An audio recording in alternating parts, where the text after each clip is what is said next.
Welcome to Coruzant Technologies, home of the Digital Executive Podcast. Welcome to the Digital Executive. Today's guest is Brian Flis. Brian Flis is the co-founder and chief development officer at LF Bioenergy, a company co-founder with a passion for driving operational improvements and transformational change. Brian draws from more than 20 years of multidisciplinary military and private sector experience. He currently oversees multiple company functions and spearheads the proprietary Operational Excellence Management System, or known as OEMS. He is also responsible for ensuring regulatory and permitting compliance. Brian's 2016 book, Never and Never Again, Lessons from the Frontline, cemented his reputation as a noted leadership expert. Before joining the private sector, Brian held multiple management and engineering positions within the U.S. Air Force. His academic career includes a BS in Mechanical Engineering from the U.S. Air Force Academy, a Master of Science in Mechanical Engineering from Georgia Institute of Technology, and an MBA from the Ohio State University. Well, good afternoon, Brian. Welcome to the show. Thank you, Brian, for having me on the show. Happy to be here. Absolutely. I appreciate it. Appreciate you traversing just a state over. You're in Colorado and I'm in Kansas. Appreciate all the weather been coming our way. I don't know if Colorado's necessarily responsible, but we always appreciate blizzards for Kansas. Colorado's normally responsible. So yeah, you can blame us. Well, thank you. Brian, jumping into your first question, can you share your journey from serving in the United States Air Force to co-founding LF Bioenergy? What motivated this significant career shift?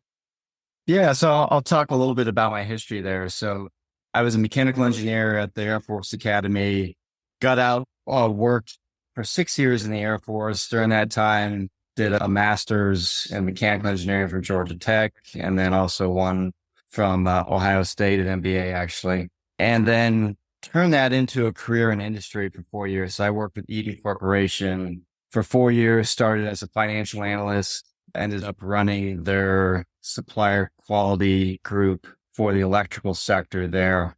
During that time, really had a passion for getting into the entrepreneurial world and starting my own businesses. Got some advice to, hey, maybe go into consulting first and test that out, look at some different industries.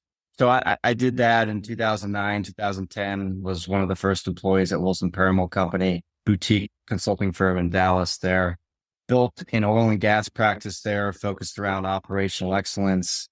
Did that for 7 years, got asked to do the same thing with another company in Houston called Endeavor Management. And then finally went out on my own and built my own consulting firm called Lavister. And that's really what led me into the renewable natural gas space. We started helping smaller developers, saw some issues they were having and said, hey, we can put together a better team in this space. So in 2020, I started LF Bioenergy with a couple of other partners. And we've grown that business over the last 4 years. We're up to 40 plus people now. We've got 5 operational projects. So yeah, it's been a journey along the way. I've enjoyed building the consulting businesses, have been involved with other startups as well. And the entrepreneurial space is really my passion, and LF has been the most successful one so far. Thank you, Brian. I appreciate that. Really do. I know you've got a lot of things that you can attribute that to. Obviously, your success in the United States military as being one of those. You've got a myriad of background when it comes to some of the consultancies that you've developed and worked with as well. So I appreciate you sharing the backstory to LF Bioenergy.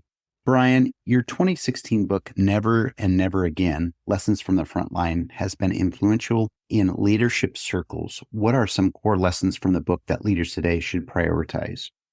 That book was really a compilation of a lot of the work I did in the consulting space over the 10 years that I was in it. The title was really influenced by a client we had that said, bad things should never happen. And if they do, they should never happen again. So we took a lot of those lessons that we learned over those 10 years, distilled those down into that book.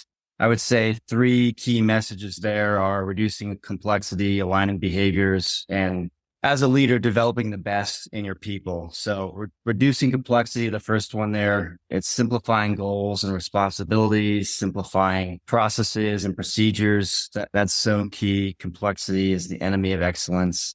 On the behaviors front, it's aligning those behaviors to match the goals of the organization. We focused on 5 key behaviors. So having a questioning attitude, distilling that into the organization, having all your employees feel comfortable to ask hard questions, even of the top leadership, having formality. So following procedures in the organization is another key behavior. Obviously, integrity, doing what you say, even when nobody else is looking. That's a core behavior, I think, in a lot of organizations as well. Engagement. So sometimes we call that team backup. So looking over everybody's shoulder, helping each other out, making sure nobody's missing anything, and then creating a learning organization. So people need to understand not only their job, but also the jobs of those around them. And then really focusing leaders on just bringing out the best that they've got in people. So transitioning from a mindset of controlling, so ordering and judging people, to more of a collaboration mindset, listening and responding. I think listening for a leader is one of the best skill sets that she can have. Growing a business depends on people, depends on your people being successful and growing in their careers and their roles. Being a partner rather than a boss is so critical as well. And then just prioritizing time for your employees and making sure there's open communication in the organization. And again, it goes back to that engagement behavior, making sure you've got a team-oriented environment and people are learning from each other and you're growing as an organization. Those three are really kind of the key lessons from that book in my mind. Thank you, Brian. I appreciate that. If you can knock down all those obstacles for your employees, you talked about reducing that complexity, makes it a whole lot better. But I can tell you certainly thrive in that environment, building and fostering a team culture there where people want to jump in and help move the mission forward. So I appreciate that. And Brian, LF Bioenergy focuses on converting cow manure into pipeline quality natural gas, providing farmers with additional revenue streams while reducing greenhouse gas emissions. What challenges and opportunities have you encountered in promoting this sustainable energy solution? Yeah, so it's been really fun creating this business. I'll focus on the opportunity side first. What I'm excited about this business is it gives farmers, which are so important to our economy and our food system, it gives them an additional revenue stream for what we're doing. In addition to that, we're able to take a waste product, the cow manure, that's normally just venting off to the atmosphere in the form of methane, and methane's a greenhouse gas contributor. We can capture that, turn that waste into something that reduces greenhouse gas emissions, provides the farmer additional revenue stream, helps them, keep their family farm going for years to come. We've got one farm that we're working with that we have a project that's going to operation here next month, or actually this month, that the farm's been in their family for 150 years, since 1850. So being able to help them preserve that legacy for their family, provide food for the country, is one of the highlights of why we do this. On the challenges side, these projects are not cheap. So there's a lot of CapEx, capital expenditure. There's market uncertainty. There are credits that we need to drive this business forward, environmental credits that pay part of the revenue. Pipeline access, permitting, regulatory has been challenges for us. But again, going back to putting together a good team of people that has a farmer's first approach, wants to help the farmer, wants to do good for the environment as well, and can work through those challenges that are in this business, has made us super successful. We're super proud of where we're at over the last 4 years and the farmers that we've helped and the business that we've built. Thank you. I really like to focus on that, helping out the farmers. You're doing a good thing, but obviously you want to make sure that the farmers are successful and sustainable in their business for the long term. But helping them out is certainly something that really resonates with me. We talk a lot about people helping people, and I think that's a very important part of it. But again, on the business side of things, it is another way to diversify their income to help them be successful in the long term. So I appreciate the share on that, really do. Brian, the last question of the day I have for you, given your extensive experience in the renewable energy sector, what trends or innovations do you foresee shaping the industry's future in the next decade? I'm excited where the industry is going. I think there's going to be some new trends on the technology side. So capturing more of the carbon dioxide that comes out of these digesters and is natural in the manure as well, putting that to work. And I think smaller scale digester technologies that can help smaller farms will happen as well. There's going to be a lot of changes with AI. I think AI will be able to help out a lot of what we do in business. So, monitoring our technology, monitoring feedstocks, helping us solution projects better. I think AI, like in a lot of industries, will be a game changer for companies that adopt that.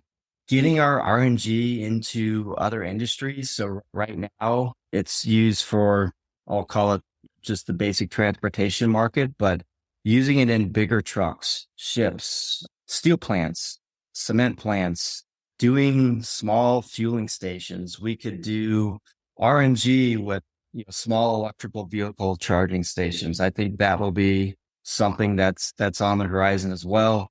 You look at emerging economies right now, a lot of digester RNG projects are in North America or Europe.